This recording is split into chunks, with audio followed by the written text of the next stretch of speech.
I'm Dr Karl, coming to you from the lands of the Gadigal people of the Eora Nation. I acknowledge Aboriginal and Torres Strait Islander peoples as the first Australians and traditional custodians of the lands where we live, learn and work. G'day, Dr Karl here, University of Sydney, Shirtloads of Science, talking with Dr Nick Fuller about obesity drugs, the GLP, the glucagon-like peptides that apparently cause miraculous weight loss but also cause cadaverous faces on Hollywood people. And do they work and do they have side effects? And the name is semaglutide. And what happens when you go off them and all that sort of stuff? Dr Nick, take me through this. Where does this glucagon-like peptide that we're trying to copy come from? It's quite a complex topic, one that I'm glad we're talking about, Dr. Karl. So, look, let's take it back a step. Firstly, if we think about how we regulate our appetite day to day. The food comes in, then after a time delay, you think, I'm full. Yeah, so you've got some hormones acting on your brain telling you to go and reach for food before you've had food. This is something like ghrelin, released from the stomach, acting on... Ghrelin, says, I'm hungry, I want more hunger food. Hormone. Then when you start eating, you've also got hormones produced from places like your small intestine acting on your brain, telling you to stop eating, telling you you're full, telling you to put down the fork and to terminate food consumption. So if your blood sugar level is low, you're going to start making ghrelin saying, I'm hungry, feed me. But then the food goes into your mouth. You're following that command. It goes into your mouth, down your esophagus, into your stomach, gets mushed around, and then at 2 to 3 calories a minute goes out into your small intestine. And your small intestine releases various appetite hormones like glucagon, like peptide 1, GLP-1, which is something that everyone's, I guess, becoming familiar with because we have this new class of weight loss drugs that are on the market that everyone wants their hands on. It's that magic bullet that everyone's searching for. So if you take this magic bullet and then you get it into your body, apparently you have to inject it in many cases. In most cases, in all cases, or can you have oral forms? There are oral forms being developed, but the ones we're talking about approved for use at the moment are the injectable forms where we typically take them once a week. Now, these are these gut-derived hormones. Remember, like you just mentioned, they're produced from the small intestine, acting on the brain, telling you to terminate food consumption. They belong to a family called the Incretins. Incretin, how do you spell that? Incretin. Okay, so there's a family of these hormones? Yeah, they're members of the glucagon superfamily. There's a glucagon superfamily? There are, because there's so many of these different appetite hormones that are released in response to food. So nutrient ingestion, particularly glucose and fat. Now, these hormones act on a specific part of the brain called the hypothalamus, telling us we're full. So these are the ones that pharmaceutical companies are particularly interested in. Now, GLP-1 is the one we are all familiar with because at the moment we have semaglutide. So how do you pronounce that? It's semaglutide. So I've been calling it semaglutide. But semaglutide, I think the proper name is... Everyone seems to have their own... so what are the variations? Semaglutide. So hang on, semaglutide. So I think you're right and I'm wrong. Oh, there you go. That's a first. No, often we all have different areas. And so the big drugs that we know of in the marketplace are Ozempic. Is that the right pronunciation? Ozempic. Yeah. And how do you pronounce the other one? Wegovy. And so they've been prescribed for several years to treat type 2 diabetes for Ozempic, Wegovy for people who are overweight or have obesity.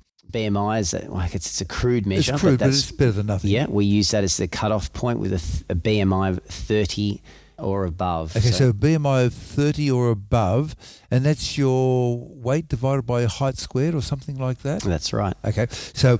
That's not a perfect measure, but it's the first approximation. And what happens is you get fat built up inside your abdomen, and this fat is very metabolically active, and it can sit on your organs and can cause things directly such as fatty liver, but indirectly such as hypertension and type 2 diabetes. You see that via an increasing waistline, and so you want to reduce that and have a slim waist. That's right. This drug, semaglutide or Wegovy, Ozempic, they're some of the most popular medications in the world because of this overweight obesity epidemic that we have on our hands. As celebrities get behind it, they talk about their big weight loss stories. You know, it was all due to the weight loss drug that they were on. It's important to note that this is the same drug. It's just, in this case, administered at different dosages. So firstly, it's approved for type 2 diabetes at a dose of about 1.2 milligrams. Then they go, oh, actually, that drug worked for weight loss as well while we're investigating it for lowering blood sugar. They then run clinical trials in populations specific for weight loss. and find that at double the dose, 2.4 milligrams in this case. And that's IM or IV, intramuscular or intravenous? Intramuscular, where Wegovy is at the 2.4, the double dose. It's the same drug. Why you're going to get much bigger weight loss as opposed to the administration. And the weight loss figures are huge. Like there was one study looking at 800 people who, after 4 months of weekly injections and, of course, doing dietary changes and exercise and receiving counselling, 800 people after 4 months lost 10.6% of their body weight. They then split them into two groups. One group kept on going, and after a year they had lost a total of 17.3% of their body weight. The other group were given a placebo, and blow me down, they had regained 7% of their body weight. So it does seem that it works. Another separate study looked at 20,000 people in the USA and Lebanon, and their criteria was you had to lose at least 2.5 kilograms.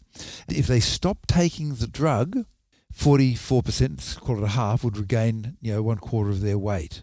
It does seem that if you take it, it works, and if you stop taking it, it doesn't work. But the cost in the USA is $1,350 per month for Wegovy, and in the UK, they do give it as part of the National Health Service, but it's free for only 2 years. And people have said things like, well, having that 2-year rule does not make sense. And other people say it does. And you've got to do the cost-effectiveness calculations. Look, there's a couple of points to highlight here. Like all approved medications that have gone through vigorous clinical trials to get approved, they work while we take them. When we stop taking them, we go back to where we were. We go back to our baseline measures. We regress back to... like there's a rubber band pulling you back to your previous weight that you... Exactly. So if you're taking a medication for cholesterol, while you're taking it, lowers your cholesterol, you stop taking it, it goes back to its level it was before. Now with this, we're taking it for weight loss. We lose the weight while we're on the drug. It depends on how much weight to lose, but it's approximately, with semaglutide, 15% a year. But when we come off it, the data does show we rebound back to where we were. So the drug works while we take it. Now, the other important thing to highlight is that this weight loss is also in conjunction with lifestyle intervention.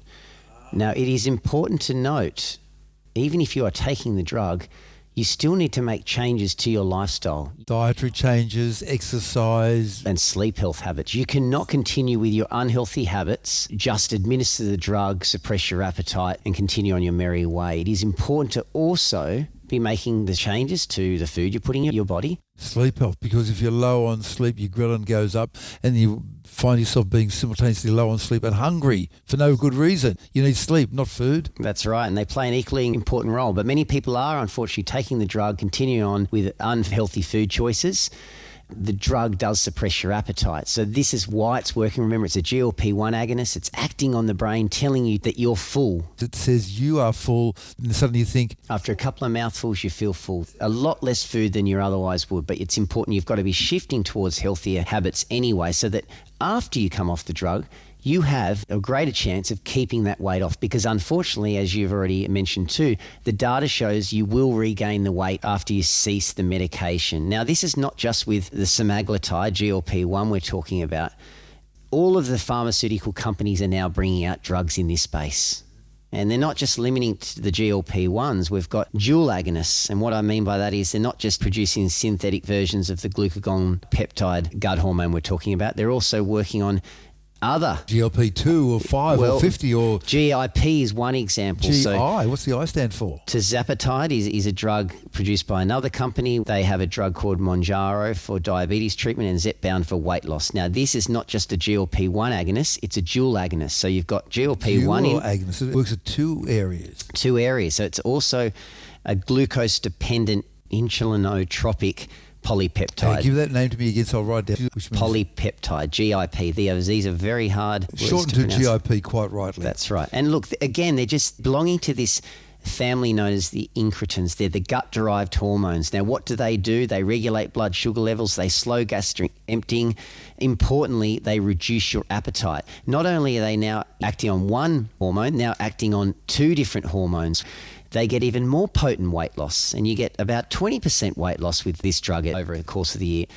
It's only the tip of the iceberg because you have other drugs And we're talking about triple hormone receptor agonists. Triple agonist, which obviously is better than a double. That's three right, times the better triple than a G. single. We're only in phase 2 trials for those sorts of drugs. We're doing phase 3 now. But what I'm saying is they produce even greater weight loss over the course of a year because you're acting on more than one hormone. It's a synthetic drug that contains, in this case, 3 different things. It's quite an evolving market. And something I think we're going to be talking about for a long period of time. As we did highlight, you've got to realise that they work at the time of consumption. They're going to have side effects. Side effects. Now, it's interesting you say that because according to this article I found here in Nature on the 18th of April 2024, obesity drugs aren't always forever, full stop. What happens when you quit? 7% of participants on the drug quit because of the side effects. With regard to ramping up slowly, they were thinking that you can just come off suddenly, but some people, when they come off the GLP-1 agonists or drugs that are like the GLP-1s, they report higher levels of hunger than before they started the treatment, so they've actually got to think about ramping down. But there are some people who can lose the weight and then purely by lifestyle changes and dietary changes maintain that weight, but they're in a minority. Look, it's hard because you've got your biology working against you. Remember, when you lose weight, regardless of how you do it, or the minute you've lost a clinically significant amount of weight, so just 3 kilos or 5% of your body weight, your metabolism's going down, your appetite hormones are changing, telling you to eat more, your thyroid function's being suppressed, your adrenal glands are pumping out more cortisone. Which book is this in that you wrote? This is in Interval Weight Loss. Okay, so that's a book by Dr. Nick Fuller. Well, there's 3 books, Interval Weight Loss for Life, and Interval Weight Loss for Women. When you lose a little bit of weight, your body actually does the dirty on you and says, eat more, regardless of the fact that that weight you were carrying was not good for your long-term health. Because it doesn't know any better. Remember, it's protecting its set point. During our ancestors' time, food was not available in every corner of every block.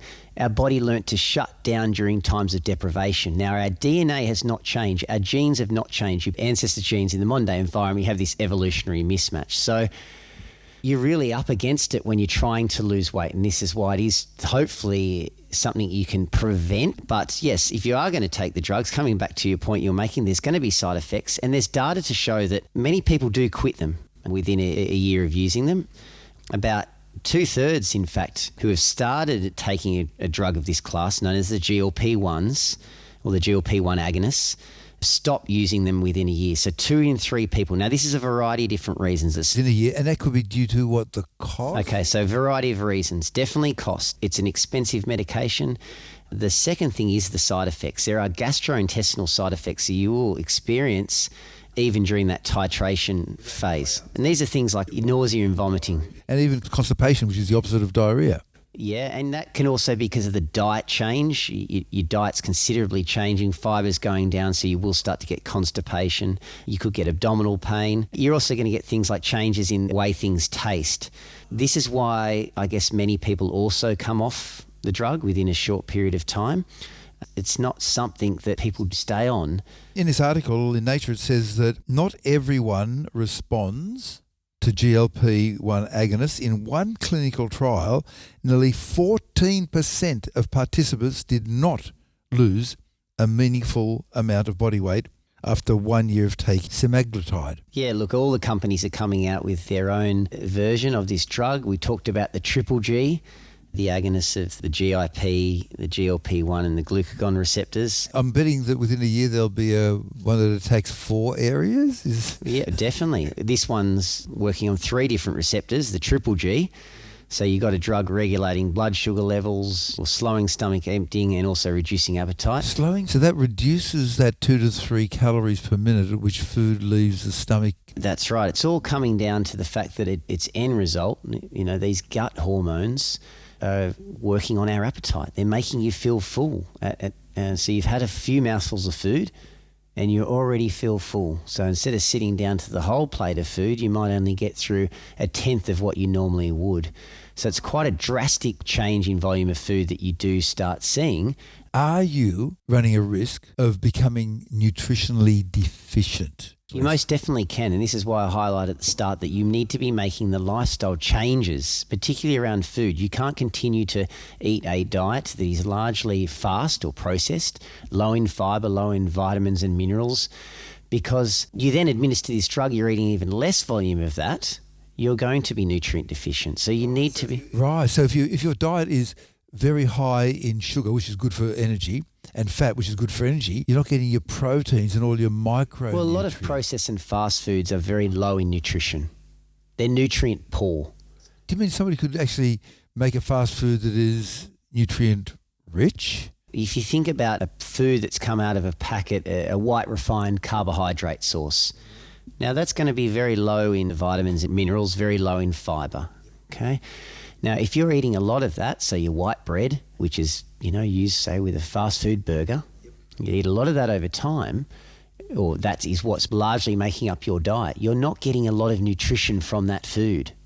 Then you compound that even further by reducing the quantity of that food that you're having, which is already nutrient poor. You're going to end up nutrient deficient. So you need to be making changes in terms of the food you're eating. You need to be getting in a wide variety of food and making the appropriate food selections throughout the course of the day to avoid nutrient deficiencies. So you really need to be talking to a dietitian, because Claire Collins was telling me, at Newcastle Uni, professor of nutrition, etc., she was saying that you can bring up a baby if you are vegan, and if you bring the baby up as a vegan, so you can go through pregnancy, but you really, really have to look at what you're eating very carefully to make sure the baby's healthy. And then when the baby is now feeding, you've actually got to cut back on fibre and increase fats to make sure the baby gets enough energy so it can grow properly, which I hadn't even thought of. Nutrition plays such a vital part of our health and the food we put into our body. So yeah, we need to be getting a wide variety of food. We need to be retraining our brain back to the nature's treats, the foods that are naturally found in the environment, naturally high in sugar and fat, high in fibre, vitamins and minerals. Not a diet that's largely processed and fast food, which is what we're defaulting to as most of the time, the everyday occurrence, as opposed to the once a week or the treat foods. What about people who are trying to go onto this semaglutide, GLP-1 agonist type medications, but still keep on eating fast foods, but only a small amount, but that's their main source of food they've bought rather than manufactured? What's happening there? Yeah, you will end up nutrient poor. If you're not meeting your food requirement and nutrition requirements, then you'll end up getting disease or, conditions that are a result of poor nutrition. So, osteopenia. Bones become calcium deficient and they lose their inherent structure in the trabeculae, so they become more likely to breakages and lead to osteoporosis. So that's just one example. A low fibre diet, it has consequences in terms of our bowel health, can lead to colon cancer over time. It's so important that you are getting the right nutrition, and that even if you are administering these weight loss drugs, you're making the changes to your diet, because unfortunately most of us aren't making the right healthy choices most of the time. We are having a diet that's made up of these discretionary processed fast foods, low in nutrition, low in fibre, and we're not ticking the boxes. That was very polite of you to call it discretionary foods rather than junk foods. So I guess we're at a stage where these obesity drugs are evolving rapidly.